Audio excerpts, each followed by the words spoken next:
All right, man, whenever you're ready to go. All right, we are on the air. Thanks for joining the Attack of the Humanikins. This week's episode is from the guys from the Super BS Gamescast. Enjoy! That's the Super BS Gamescast. You can catch all their shows today on Apple Podcasts, podcast.com, YouTube, player.fm, and overcast.fm. Thanks for joining us, and we'll be back next week for another great episode of Attack of the Humanikins right here on the Podcast Radio Network. Is that okay? Okay. Yeah, no, that's good. Sweet. And we're back with another episode of the Pop Culture Cosmos. That was really bad pop. Oh, well. We'll deal with it. We need a sound effect for that. Like, I don't know, what's that? Oh, something like that. Yeah, a little sound bite. Exactly. We thank you very much for joining us today with internal critique here. We truly appreciate you being part of the broadcast. And I'll tell you what, it's another great episode we have lined up for you. But it wouldn't be a Pop Culture Cosmos without my main man right here with me. He is the crime boss, the head of the mafia at Humanica Media. It's Josh Peterson. What's up, my friend? Not much, man. I was just looking at a picture of a spider here. Like, it was a wolf spider. It had all like little tiny babies all over its back. It's terrifying. But that was. I don't know what it is, man. Like, I'm not scared of spiders, but I just don't want to be near them. You and I both. Let me tell you, I get the bug spray out all over your screen if I was right there. So that'd be my instant reaction. We truly appreciate, again, you being part of the broadcast. And I'll tell you what, we've got a great lineup for you today. Rob McCallum's dropping by. He's going to drop some knowledge. We're going to talk a little bit back and forth about, I guess, an unusual request that maybe is not so unusual in light of everything that's going on in today's day and age in the music scene. Plus, we've also got Tyler Baker from the Fantasy Football Podcast stopping by, but also as well, it's our fall TV preview and our good friends at the TVRatingsGuide.com. They are stopping by and telling us exactly what's going on within the world of television. We're going to go back and forth on some shows and some networks, what's good, what's not so good, what looks promising, what looks like it's going to be, That's going to be a part of our broadcast this week on both our Monday and Friday shows, so check it out. Again, it's TVRatingsGuide.com, and Hunter and Jessica from the TVRatingsGuide.com are going to stop by a little bit later as well. So a great episode indeed. But Josh, tell you what, the It movie is still scaring up audiences big time. It looks like it's going to garner about $60 million this weekend domestically at the box office, which is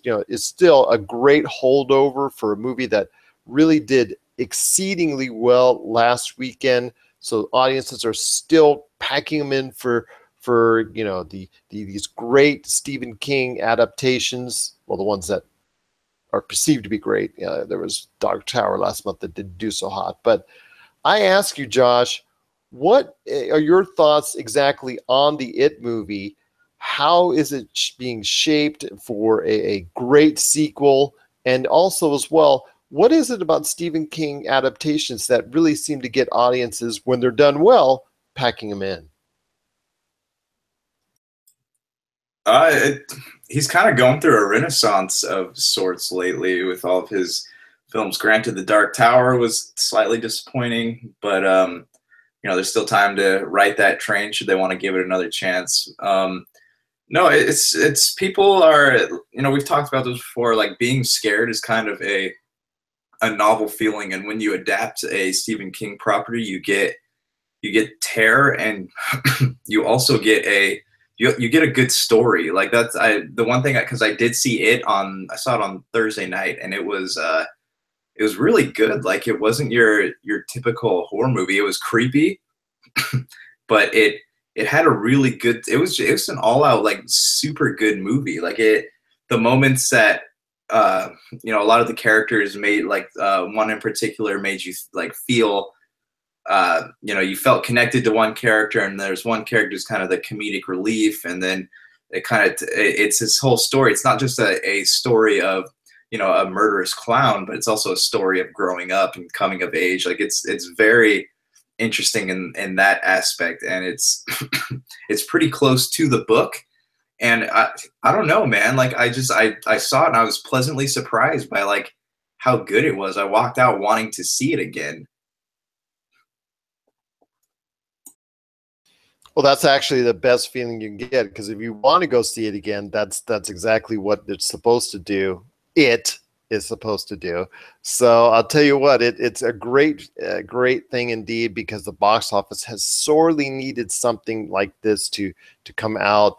And with more great movies on the way, it's just awesome indeed to see this particular Stephen King adaptation doing so well at the box office. But that leads me into something else here as we talk a little bit about some of the great adaptations that have come out for the Stephen King novels or short stories or what have you from the Stephen King universe. So I ask you, Josh, in light of all that, what are 5 of your favorite and you consider the best Stephen King adaptations that have ever made it on to the big or small screen? That's tough because there's been some pretty bad ones made. Okay, so let's that's true. I won't give you that. I mean, we could come up with 10 right now that are really horrible, but I want to go with the 5 best that you got. Man, okay, all right, hold on, give me a second. I want to say Shawshank Redemption is probably my favorite. It, the new one. I did really enjoy Dreamcatcher. Okay, sorry. Let me think. The Shining. I love The Shining. I'm okay with not saying that it's the best, but I do really enjoy that movie. And then 5 would be, I don't know, man. Like I think I gotta go. I know it's a super cheesy movie, but I gotta go with The Langoliers, because I remember watching that movie as a kid and I was enthralled by it. And it just, I watched it every time it was on USA. I would watch that movie. So I'm gonna go with Langoliers as my number 5 pick here. What about yours, Gerald? Well, I think I'll start with I'm a little bit off the beaten path when it comes to Stephen King adaptations, because I really like the ones that don't actually traditionally go in the direction that Stephen King movies go, as far as for scaring and fright and horror all the time. But you can't always avoid it, because he is a master at what he does when it comes to as scaring and horror and all that, for frightening good bad stuff and whatnot. So he is obviously the best at that, but he also does a lot of great things outside that realm. I recently, as I stated before, read the Mr. Mercedes book, and I thought that was pretty good. I can't wait to see the Audience Network version of that. I'd like to see that as well, but I haven't seen that as yet. So here's my 5 that I'd like to see, thought of as very, very good adaptations. They're I guess I'd say my favorite that going forward, as far as at least now, because I have not seen it as of yet, and I plan to. So I'll tell you what, it comes down to this for me. Number 5, Stand By Me. I think that's a great adaptation of a Stephen King novel. I enjoyed it thoroughly back when I watched it, and now it just makes me almost nostalgic when I go through it again and catch it on the TV. So it's definitely a great story indeed. Misery. That one I saw in the theaters way back in the 90s when that came out. And obviously it's the movie that movie was tough. Like it was a good movie, but it was painful to watch. Like not like bad painful, but it was physically painful to watch. And I know why, absolutely. And it is a little slow at times, but Kathy Bates' performance and James Caan playing off of her, obviously that's the movie that sparked her career, to where it is today.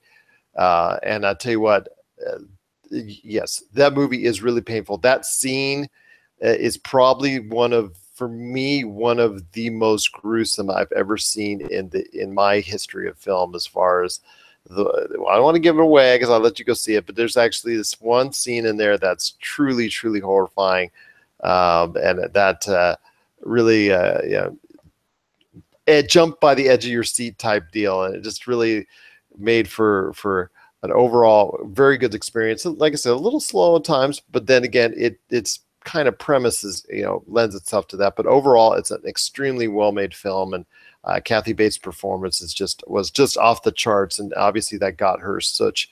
I think Oscar nomination win. I think if not memory serves, and obviously a lot of acclaim and success after that. So number 3 for me would be The Shining. I know it's a lot of critics' choice as the number 1, and Stanley Kubrick is a master filmmaker, and it is very good. I love the way visually how it looks. It's one of the best visual movies from that time frame, because the way the snow is captured, the way the house is captured from all those angles, the way it, especially near the end with Jack Nicholson's character morphing into 100% that killer mentality. And obviously it is to me and to a lot of other people so great indeed. I know it's a lot of people's number 1, and it just misses that cut for me, but I still very, very excellent number 3 choice. Number 2 is The Mist. The Mist is something that I think a lot of people may have not caught, but if you get a chance to watch it on the small screen, I think you should take every chance to do so, because I think that is a very underrated movie in its own right. I think that's it's very, very good how it was captured. Obviously, the person who directed it, Frank Darabont, he has experience before with other Stephen King adaptations, and he used that obviously to his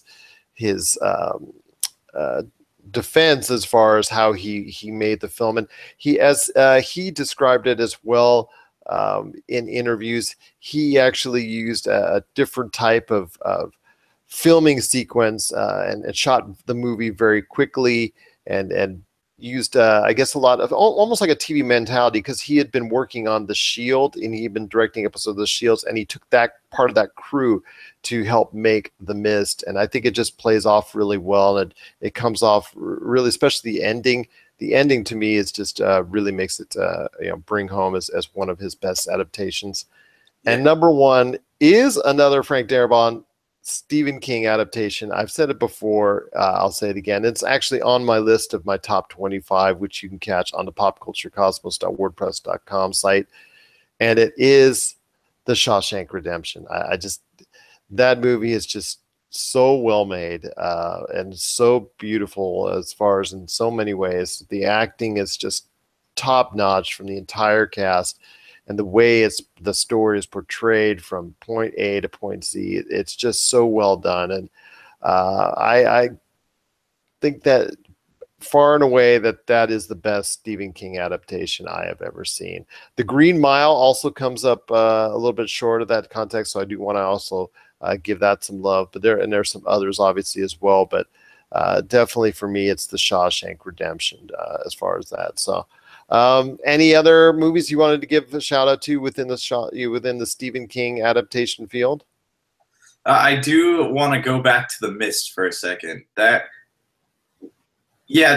ending, like when I saw that movie, I didn't really appreciate what they were trying to do, because the ending had kind of left a disgusted taste in my mouth, and then later on I sort of appreciated it, but I really loved the way that movie was not trying to hide any of the violence from like the book, any of the grotesqueries that were in there.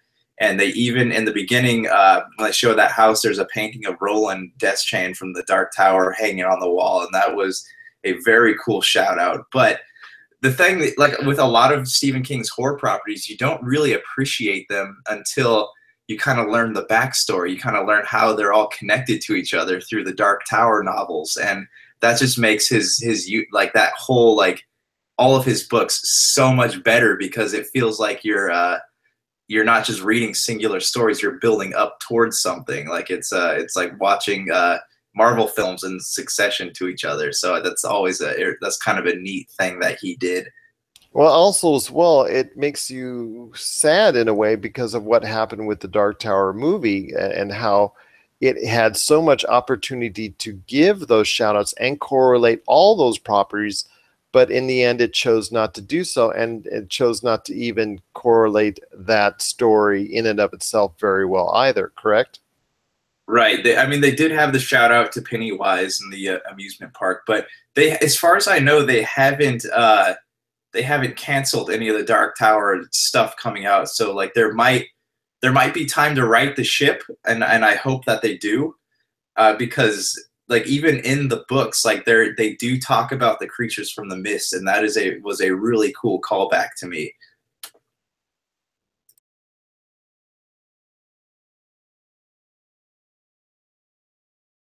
Indeed, you're right, and I'm hoping that the Dark Tower ship will be righted because I really want to enjoy that universe, and obviously all the different aspects of the Dark Tower universe that correlates everything within that Stephen King realm and that Stephen King universe, because it was like you said, obviously very brilliantly portrayed in novelization form.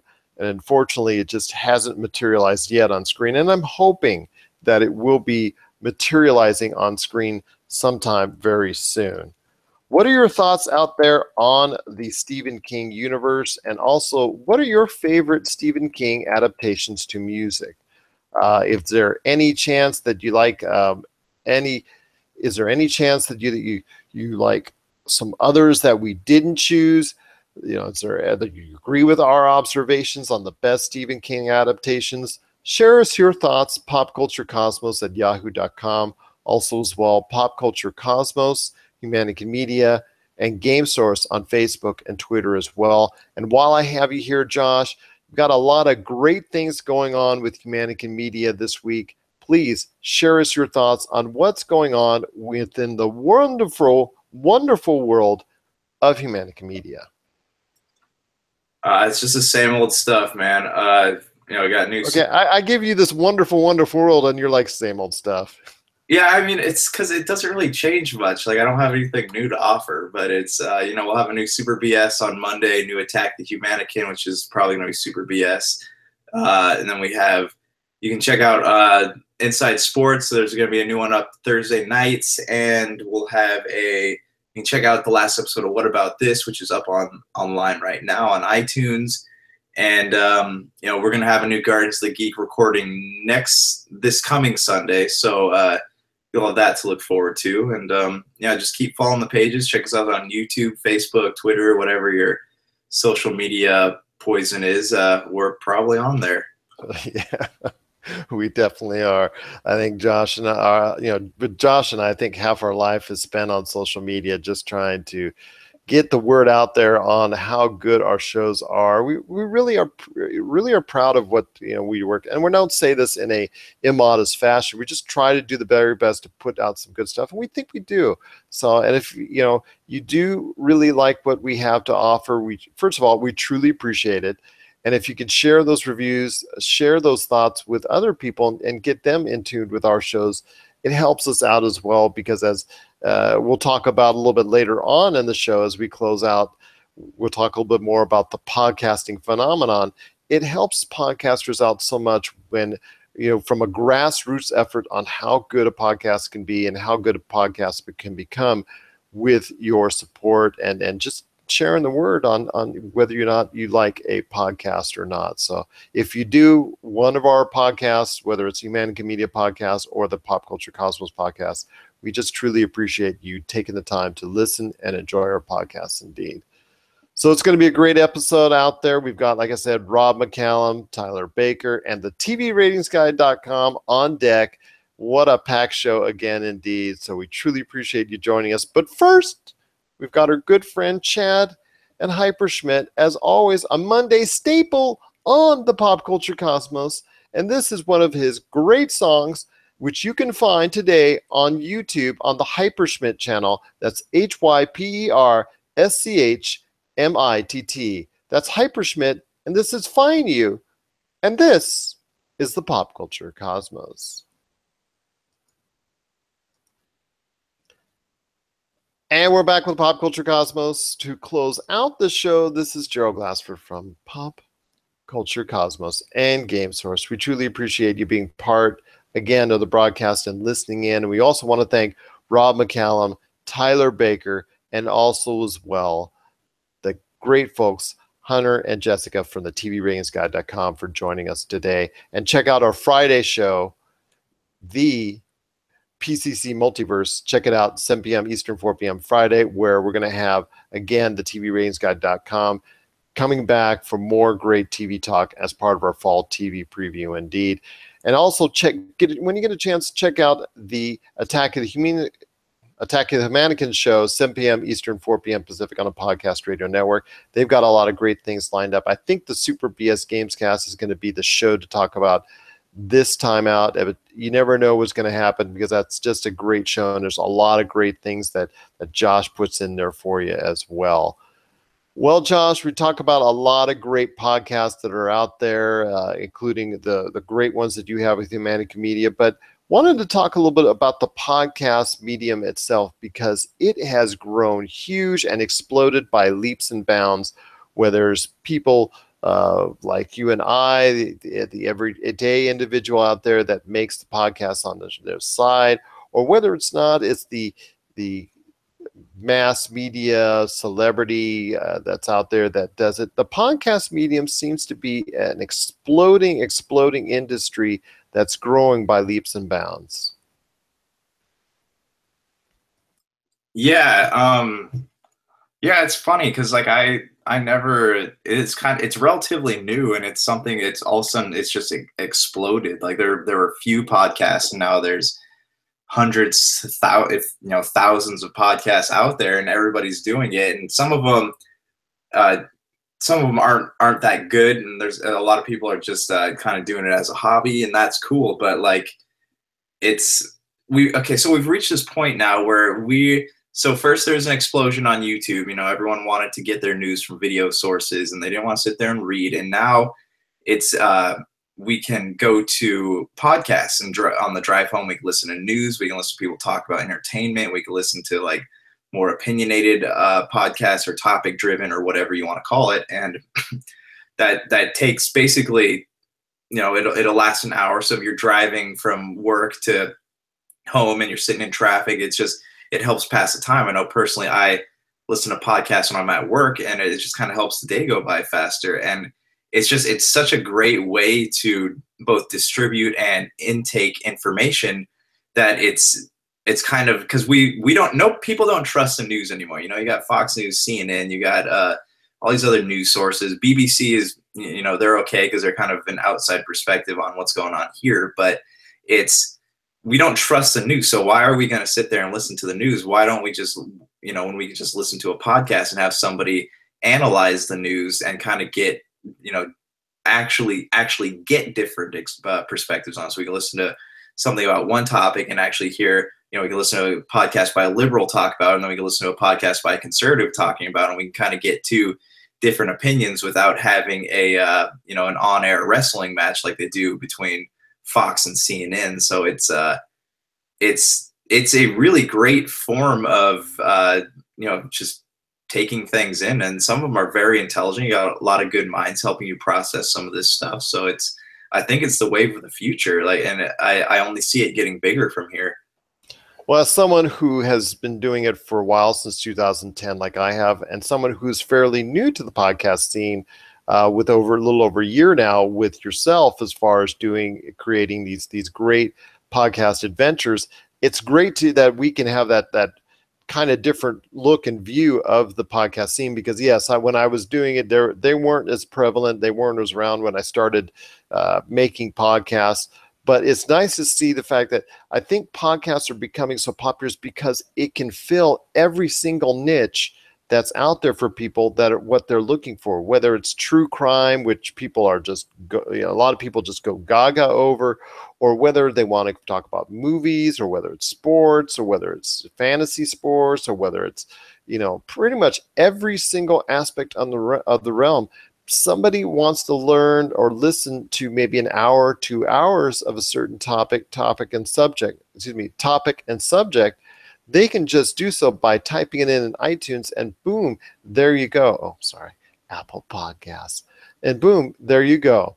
And I'll tell you what, it's just amazing to see the type of diversity as far as among so many different podcasts that are out there. Yes, a lot of them are homemade that are really don't really quite up to a really great standard. But then again, you don't have to listen to it if you don't like it. And that's one of the great things about it, is that it's just not going to fill up the airwaves if you don't want it to. I mean, there are so many podcasts that are out there that only get listened to by a very small amount, but they do it because they love it. They do it because they want to share their opinion and have it out there for people just in case they want to listen to it. And yet there's so many people out there that are doing it. I guess what is still under 10% though of the podcasts that are truly considered a top of the line successful podcast. So there's still 90% out there which may be undiscovered or just maybe some that are just doing it just for fun, which that's so commendable to everyone that podcasts out there. But the great thing about the podcast industry is, and when you go to an Apple Podcast, when you go to Google Play, when you go to an Overcast, Player.fm, Ace Podcast, or whoever has their lineup of podcasting shows, there's just something for everyone that you can find out there. And I think that's what makes podcasts so interesting, that you can just go ahead and just listen to in the car, put on your earbuds, whatever, and just listen to it, something that you specifically like and enjoy, that you don't have to share with somebody else if you don't want to. Right. And there literally is a podcast out there for everybody.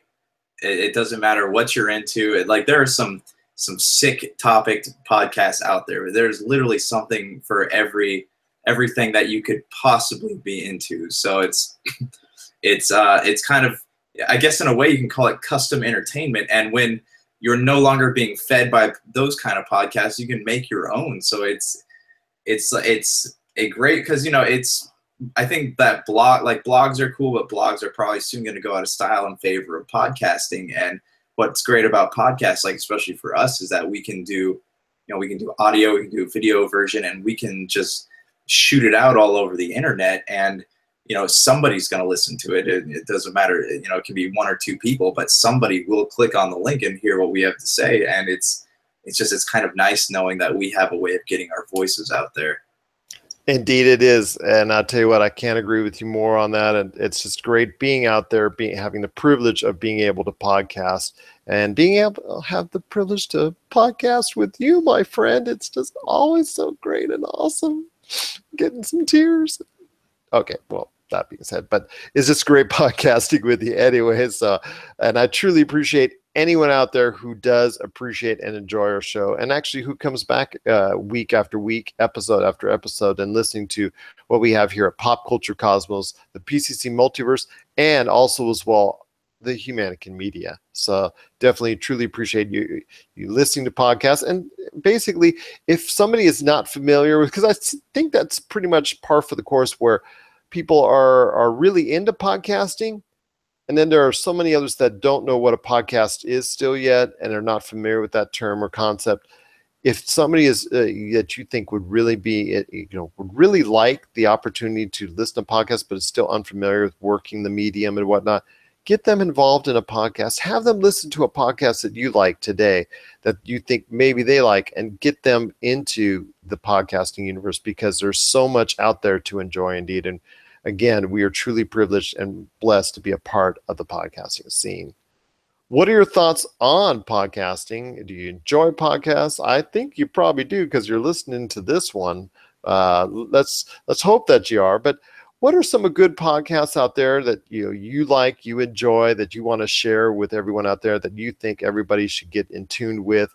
Share us your thoughts, popculturecosmos@yahoo.com. Also as well, Pop Culture Cosmos, Humanican Media, and Game Source as well. And again, if you can't hear us on the